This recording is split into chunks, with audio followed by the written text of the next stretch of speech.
Yes, here we are, Friday, May 11th, Sportsbit Live 2.0. Pauly and Teddy, SBRpicks.com.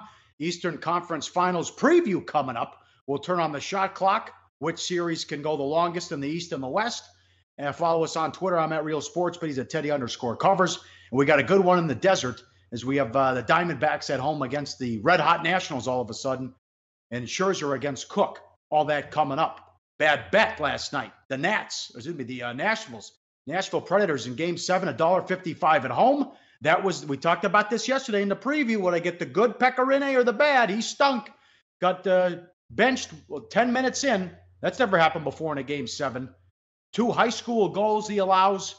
Jets win again on the road. The home team won the final 4 games of the series. The Jets went 3-1 at Nashville. The only loss was in overtime. It goes over the total with the empty net goal, although you knew that was going to happen because they started to pull the goalie with 3 minutes left. Jets in the conference finals, Game 1 at home against the Knights, Saturday afternoon. Yeah, so when you're talking about these Game 7 matchups, and again, not to pat ourselves on the back, but Sportsbook gets a pat on the back talking about how little Game 7 edge there is for the home team. That was certainly the case last night. It was a situation where the first goal, all the momentum snapped. Winnipeg cruises to victory in Game 7. Not a great result for the house. There was a fair bit of Winnipeg money, and of course, there was money on the over as well. Do we call that a bad beat on the under, No. Pauly, with the empty netter? No. I don't think so either. Tough beat, but not a bad beat. You knew that was going to happen. In Game 7, when you're down multiple goals, they're pulling the goalie with like 3-4 minutes left. And Nashville did it with 3 minutes left. And I can't believe the first goal Rene gave up. He's sitting. Why is his stick? He's got his stick in front of his skate from that impossible angle. It just banks in off his stick. Then the second goal was horrendous as well. He was terrible. It was bad in the playoffs as well. And, also the Jets took some money in the series price. I know you gave that out from your hockey source. So it's a great matchup no matter what. You couldn't get 2 different cities, I'll tell you that, with Winnipeg and Las Vegas. But either an expansion team goes to the Stanley Cup Finals or Winnipeg moves on, and a team from Canada hasn't won the Cup since '93. Knights have a good chance to steal one tomorrow with the short turnaround with Winnipeg. Bad for the books. The Reds plus 180 down to 155. Beat the Dodgers on the road 4-1. Kawhi Leonard was at the game. Little middle finger to the Spurs, right? He couldn't show up on the bench for the playoff games. He's out to a Dodger game. Dodgers 8-10 at home. They continue to struggle. And look at this Phillies freight train, Teddy. $1.35 up to 170. They sweep the Giants. Yeah, we talked about a 50-cent move for Philadelphia on Wednesday. Last night, yesterday afternoon, I should say, because it was an early start game, a 35-cent move towards the Phillies. Some spots even higher than that. The Phillies roll. What a dominant series for them against the Giants. Now 15-5. Playing at Citizens Bank Ballpark, an emerging home field edge, worth noting moving forward. And as for LA, the Dodgers and Cincy last night, if you're laying $1.80 with the Dodgers, more power to you. Not with my money. I'll just put it that way. That team is a shell of what they were a year ago. And the betting markets know it. The bettors know it. But the price tags in the Dodger game still opening in -$2, -190. Not the case. We'll see how much longer that lasts, but for now, there's still money to be made betting against LA. Yep, agree with that. ROI disaster. Red Sox 132 down to 115. Avoided the sweep at Yankee Stadium. They're 7-0 when Rodriguez starts. They blew a 4-run lead, but they get the bomb from Martinez to win 5-4. And the Padres are at home against the Cardinals. Cardinals took money and 15, 16-cent move on the Cards, and they got the win. Yeah, let's give J.D. Martinez credit. That was a big home run.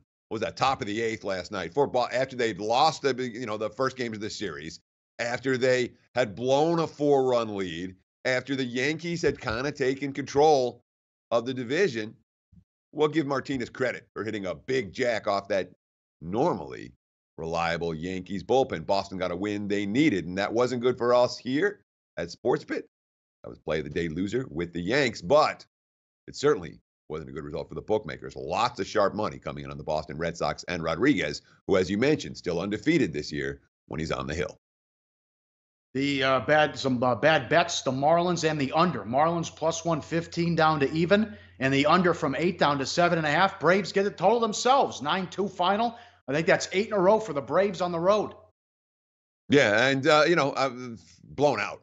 Caleb Smith, who'd been really good in each of his previous 2 starts, was attracting a little bit of betting attention last night with the Marlins money and the under money. He wasn't very good. The Braves fly over the total by themselves, as you mentioned, and of course, all that Miami money the bookmakers get to keep. Yeah, Red Sox Yankee total was 9 up to 9.5 as well, and that was a 5-4 final. How about from Bleacher Report? I saw David Purdom write about this as well. West Virginia and Marshall University. What the hell happened here where the confusion's contagious and apparently the governor jumped the gun? Yeah, I mean, that's what's going on right now in West Virginia. Of all the states, we have these state-by-state battles now with legalization and lobbyists coming in from the leagues and the gaming organizers coming in. And there's a lot of confusion out there. It's never been done on a nationwide basis. Everyone wants to be ready when the Supreme Court decision goes down. So West Virginia, yeah, the governor jumps the case. Like, oh, we have an agreement. We have an agreement.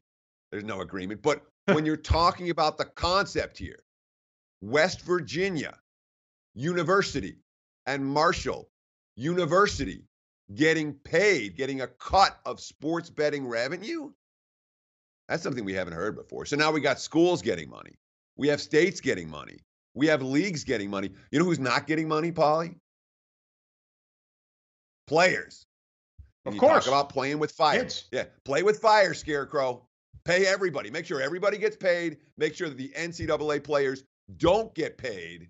And then legalize betting on their game. That is asking for scandal. It's asking for trouble. And frankly, with all these hands in the mix, who's going to open up shop in West Virginia if they have to pay West Virginia and Marshall to bet on their games? What sportsbook operator is going to say, I'm going to pay all of these different outside entities and still make a profit at minus 110? I don't know if anyone will do it, Pauly. It's insane what's going on around the country with these state-by-state battles. Very worried about the situation in West Virginia because it doesn't bode well for the future of legalized gaming, even if we get the Supreme Court decision that we want. Like the show? Help us keep the lights on. Please make sure to comment, share, and subscribe to all the Sportsbook Review videos. Thanks so much. Best of luck. Enjoy the games.